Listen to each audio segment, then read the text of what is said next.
Une petite question personnelle, je peux? Bien sûr. Il paraît que vous croyez aux extraterrestres. Vous savez, et ça, je vous ai jamais entendu parler, mais il paraît que vous avez vu un ovni. J'ai vu une fois, il y a une 15... Non, il y a plus que ça, c'est en 19... C'est en 85. Voilà, c'est ça, donc il y a 23 ans, 24 ans. J'ai vu effectivement un phénomène qui ne s'explique pas et que je n'explique toujours pas. Alors je tiens à préciser, je ne bois pas. Non, parce que lui, on parle toujours de témoignages un peu.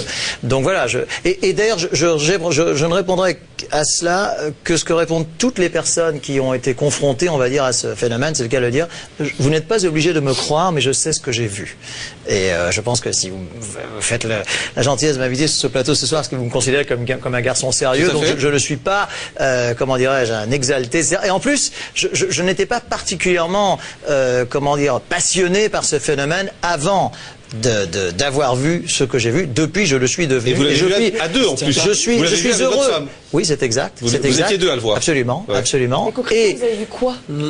Écoutez, très brièvement, puisque un objet rectangulaire extrêmement lumineux, mais extrêmement lumineux, au-dessus d'une crête alpine, se déplaçant à vitesse très lente, sans aucun bruit, et ça, c'est quelque chose qui est recoupé dans tous les témoignages sur les observations, et qui à un moment donné a fait une sorte d'angle à 45 degrés et a disparu dans les airs, dans la nuit, si je puis dire. À la montagne, par une nuit extrêmement claire, une nuit étoilée. Vous savez, moi, ça veut dire, Nelson, que vous êtes convaincu qu'il y a une vie extraterrestre aussi?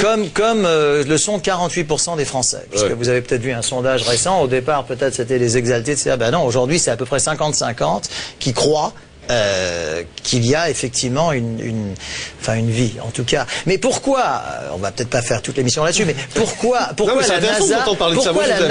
la NASA a-t-elle envoyé en orbite définitive, c'est-à-dire quelque chose, un objet spatial qui ne reviendra jamais, avec à l'intérieur un message du type « Nous sommes venus pacifiquement », etc.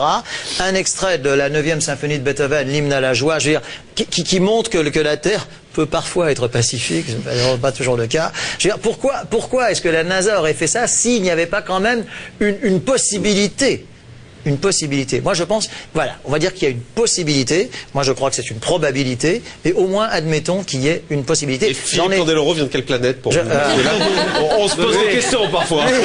Lui, c'est... Voilà. En fait, je côtoie un extraterrestre. Exactement. Il n'est pas bien grand. Sans le savoir. Des petits hommes verts. Lui, il n'est pas bien grand. Il n'est pas vert, mais il est... Voilà. Il